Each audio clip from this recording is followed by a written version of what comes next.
வணக்கம். மாநில செய்திகள் வாசிப்பவர் மிருதுளா.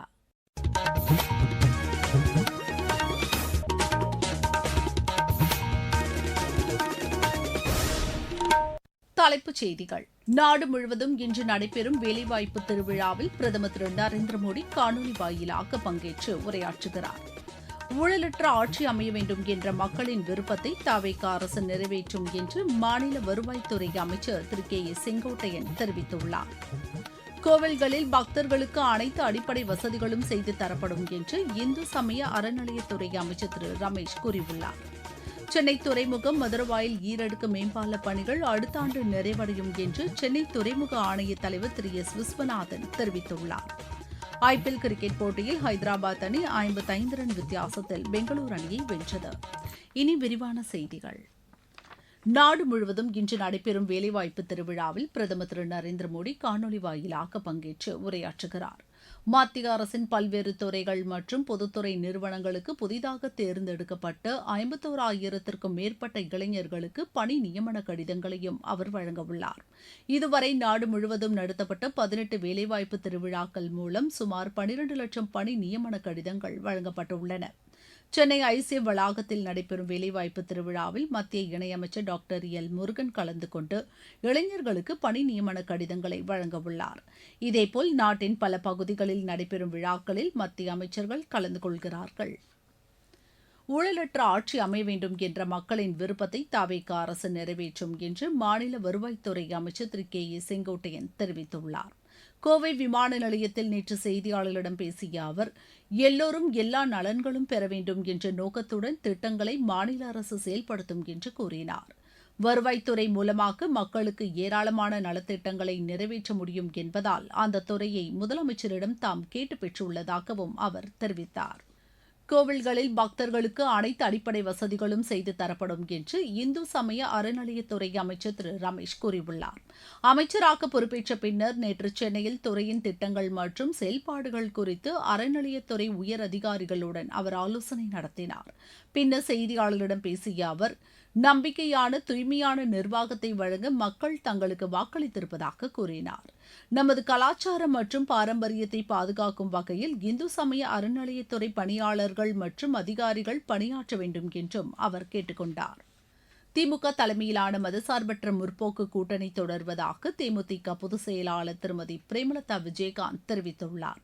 விருதாச்சலத்தில் நேற்று செய்தியாளர்களிடம் பேசிய அவர், திமுக கூட்டணியில் இடம்பெற்றிருந்த விசிக, இந்தியன் யூனியன் முஸ்லீம் லீக் ஆகிய கட்சிகள் தவேக தலைமையிலான அமைச்சரவையில் சேர்ந்திருப்பது அவர்களது கட்சியின் விருப்பம் என்று கூறினார்.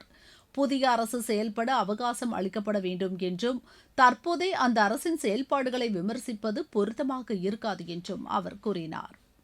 நீங்கள் கேட்டுக்கொண்டிருப்பது மாநில செய்தி அறிக்கை.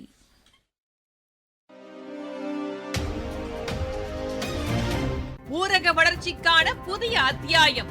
வளர்ச்சியடைந்த இந்தியாவிற்கான ஊரக வேலைவாய்ப்பு உறுதி மற்றும் வாழ்வாதார சட்டம் ஜூலை மாதம் 1ஆம் தேதி முதல் செயல்பாட்டுக்கு வருகிறது. இந்த சட்டம் வருடத்திற்கு 125 நாட்கள் வேலையை உறுதி செய்கிறது. இதில் வாரந்தோறும் ஊதியம் வழங்கப்படுவது கட்டாயமாக்கப்பட்டுள்ளது. பணி முடிந்த 15 நாட்களுக்குள் ஊதியம் வழங்குவதை உறுதி செய்வதற்கான அம்சங்களும் இதில் இடம்பெற்றுள்ளன. ஊதியம் காலதாமதமாக வழங்கப்பட்டால் அதற்கான இழப்பீட்டுத் தொகைக்கும் இதில் வகை செய்யப்பட்டுள்ளது. வளர்ச்சியடைந்த இந்தியாவிற்கான பயணத்தில் மோடி அரசு தொடரும் சீர்திருத்த நடவடிக்கைகள்.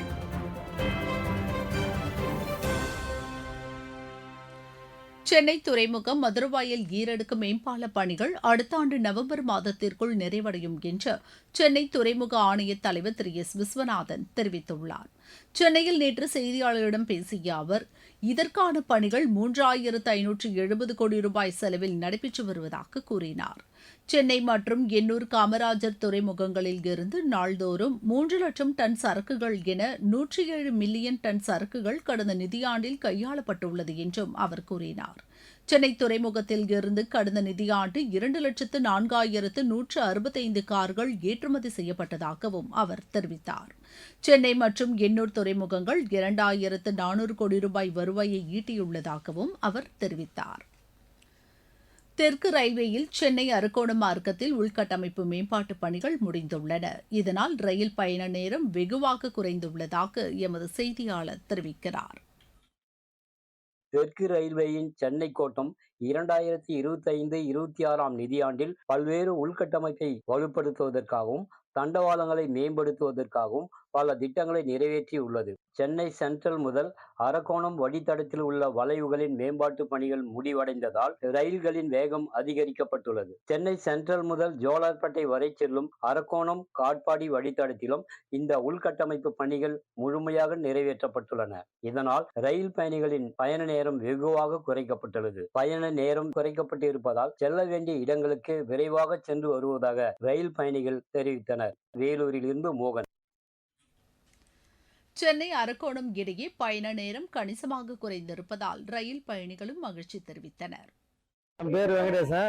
நான் காட்பாடில இருந்து டெய்லி சென்னைக்கு டிராவல் பண்றேன். முன்ன 3 ஹவர் 2 ஹவர் ஆகும் ட்ரெயின் போறது வரதுக்கு. இப்போ 1.5 ஹவர் இல்ல 2 ஹவர் ஆகுது வண்டி. இப்போ ரயில்வேக்கு நல்லா ஹெல்ப்ஃபுல்லா இருக்கும்போது மெயினா ஃபாஸ்டா போகுது, ஃபாஸ்டா வருது. ரயில்வே நல்லா நடவடிக்கை எடுத்துட்டு இந்த மாதிரி பயணிகளுக்கு எல்லாம் நல்லா போய் வரதுக்கு நல்லா கம்ஃபர்டபுளா இருக்கு. ஸ்பீடு கொஞ்சம் இன்க்ரீஸ் பண்ணதுனால பயண நேரம் கொஞ்சம் கம்மியா இருக்குது. இது ரயில்வேக்கு ரொம்ப நன்றி தெரிவித்துக் கொள்கிறேன்.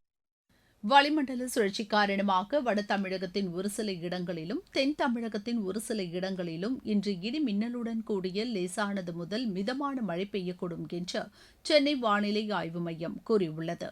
நீலகிரி, ஈரோடு, சேலம், தருமபுரி, கிருஷ்ணகிரி, திருப்பத்தூர், வேலூர், திருவண்ணாமலை, கள்ளக்குறிச்சி, நாமக்கல் ஆகிய 10 மாவட்டங்களில் ஒரு சில இடங்களில் இடி மின்னலுடன் கனமழை பெய்யக்கூடும் என்றும் தெரிவிக்கப்பட்டுள்ளது.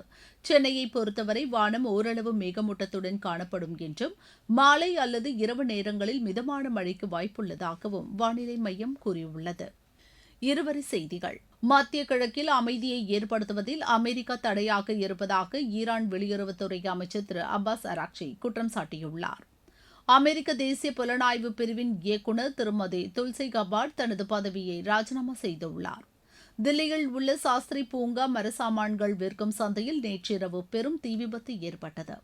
மிசோரம், அசாம் மாநிலங்களில் வருவாய் புலனாய்வுத் துறையினர் நேற்று நடத்திய சோதனையில் 60,000 கிலோ வெளிநாட்டு பாக்குகள் பறிமுதல் செய்தனர். தமிழ்நாடு நகர்ப்புற வாழ்விட மேம்பாட்டு வாரிய தலைவராக முன்னாள் அமைச்சர் திரு கூபா கிருஷ்ணன் நியமிக்கப்பட்டுள்ளார்.